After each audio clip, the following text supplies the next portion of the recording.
guys, this is Lior with Compass, and in this video we're going to go over the top 5 cities around the Boston area you should consider if you're thinking about house hacking. Let's get at it.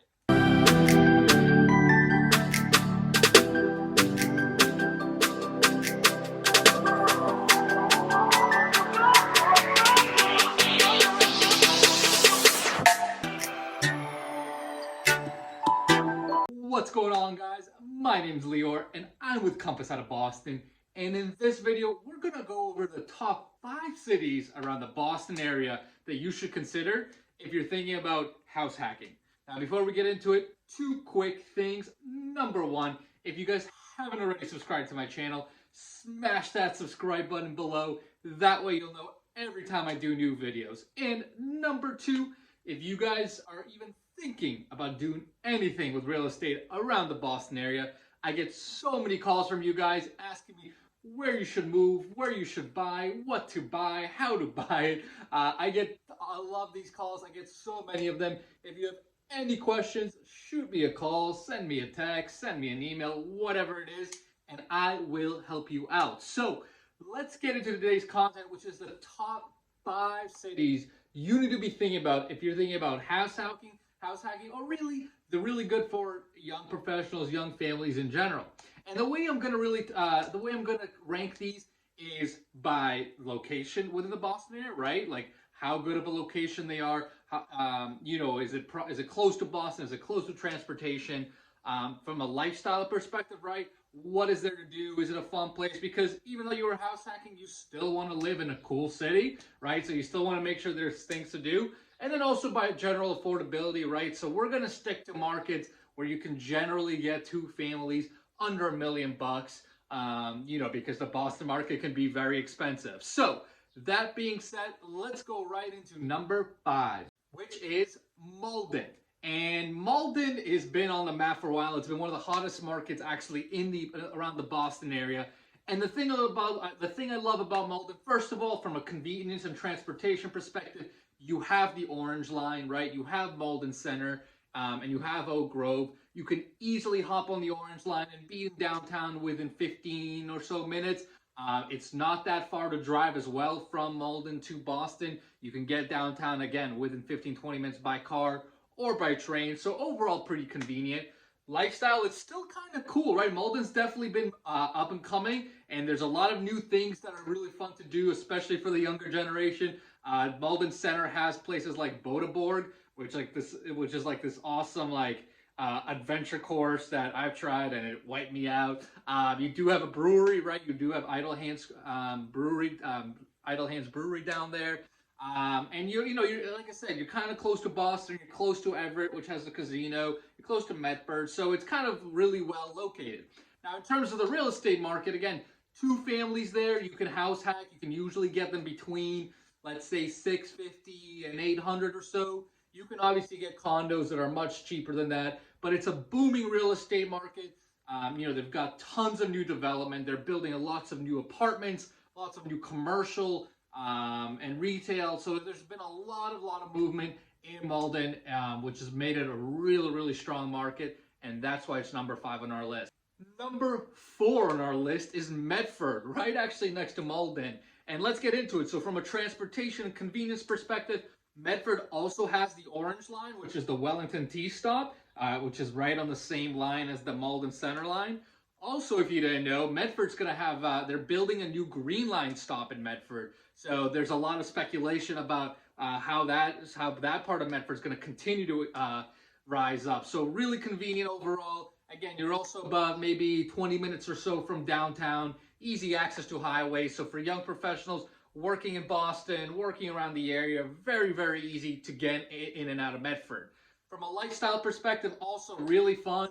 You've had a lot of younger people and younger families move to Medford that have been priced out of areas like Somerville and Cambridge.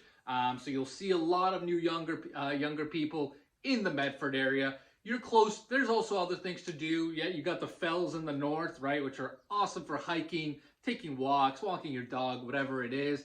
The part of Medford that's close to Somerville, where Tufts is, you're pretty close to Davis Square over there.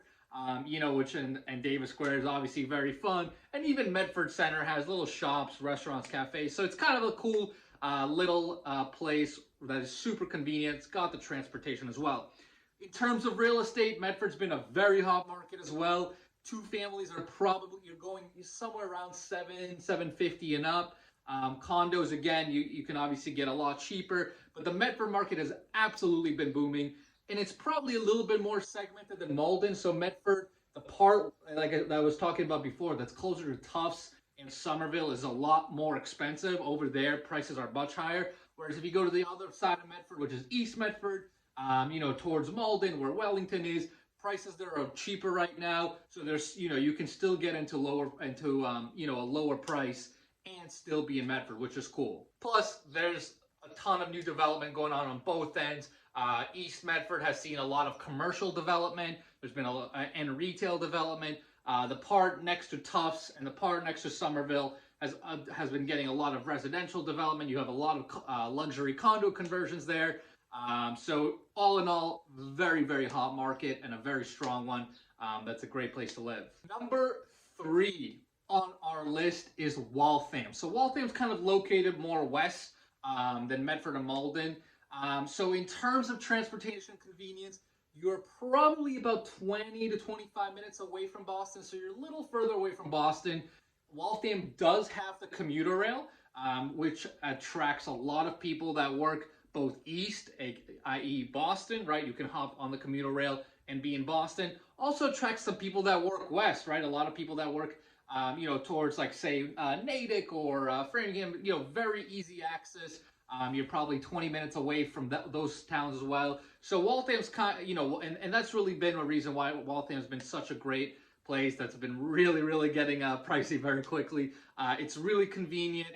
You're also a lot cheaper than your surrounding towns, which is areas like Newton, Lexington, Brookline, even Watertown, right, which is more expensive. But we'll get into that in a second. In terms of lifestyle, Waltham is pretty fun as well. It's kind of got residential pockets, but it's also got a little bit more lively pockets, which make it feel like more a city. So the area around Moody Street has got a ton of restaurants, ton of cafes, bars. Actually, one of my favorite bars of all time is there, the Gaff on Moody Street.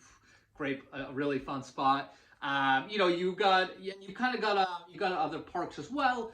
You've got Prospect Hill Park as well. So Waltham's got a lot of stuff to do. You're close to, a lot of attractions, which makes it really desirable. And in terms of real estate, Waltham's certainly more, just as pricey.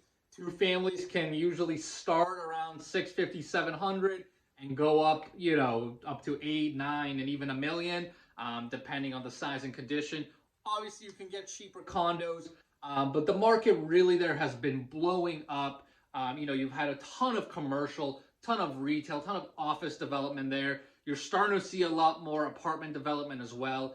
So that market has been absolutely on fire. You've seen more young professionals come in, more younger families, like I said, getting priced out of surrounding areas, right?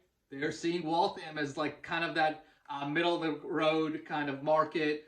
That's still fun. That's still a great area to live in, close to Boston, close to everywhere else. So all in all, really, really attractive market that really attracts a lot of different people. Number 2 on our list is Watertown. So Watertown, in terms of convenience, it's pretty close to Waltham. It does not have the T or a commuter rail stop. It does have a lot of bus lines though, but Watertown is really, it is very accessible to Boston. You can easily get on Soldier Field Road, be in Boston within 15 or 20 minutes. So even though it doesn't have the T, it's still very easy to get in and out of the city. You can go north, you can go east, or west, you can go south, right? So it still has plenty of options in terms of convenience and lifestyle. Now, in terms of things to do there, Watertown has seen a lot of development, and there's been a lot more commercial and retail development, so it's brought a lot more stores. It obviously has the 2 malls. It has the Watertown Mall, and then it also has the Arsenal Yards, right, which has been a mega project that's bringing in a lot of, like I said, stores, restaurants, cafes, etc. A lot of younger people and younger families are kind of looking at Watertown as a great place to live as well. Again, it's a cheaper alternative than areas like Newton, the surrounding areas like Newton, Lexington, the Brookline. It does have pretty good school systems there. Again, attracting younger families there. And a lot of people that work in the healthcare, tech, and lab space, because they've had so much development there. A lot of there's quite a bit of industry in there, so it's attracted a lot of people that live in that work in these areas and want to live there as well. So overall, really strong market. A little pricier than all the other ones we've talked about, right? A two-family there, you're typically looking around starting in the eights. It can go up to 9 and $1 million.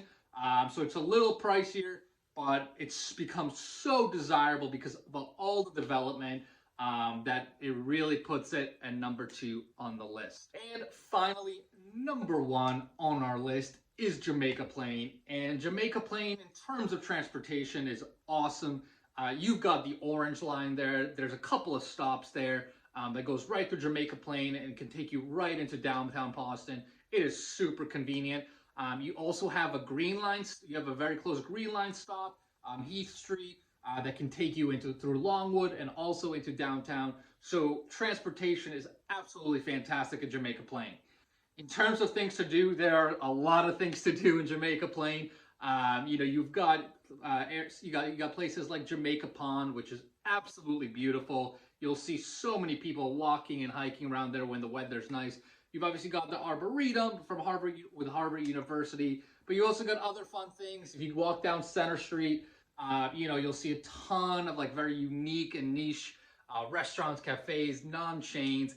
It's a very hip environment. And then you'll also have stuff. You can also go to the Sam Adams Brewery. So really great mix of things to do for younger people, younger professionals, younger families, and even older folks too. They absolutely love it there. In terms of the real estate market, as you can imagine, because it has so much, it is the most expensive market on there. Two families, you're probably typically starting around the 800s, plus minus, and it can go well into the 900 million and plus. Depending on exactly which part of Jamaica Plain you are at as well. Condos are obviously cheaper, but all in all, really strong demand for Jamaica Plain. You've got great rentals, great housing. You're super centrally located and has led to a lot of development on the retail commercial side as well as the residential side. So all in all, Jamaica Plain is an awesome market, and that's why it makes number 1 on our list. So that's my top 5 cities for you guys. If you have any questions about these, or if you think I missed something, put them below. I'll see what I missed, and we'll take it from there. And like I said, guys, if you have any questions, whether you're thinking about potentially buying, potentially investing, not sure where to move around the Boston area, I get so many calls from you guys. So just shoot me a call, send me a text, send me an email, whatever it is, and I will help you out. Until next time.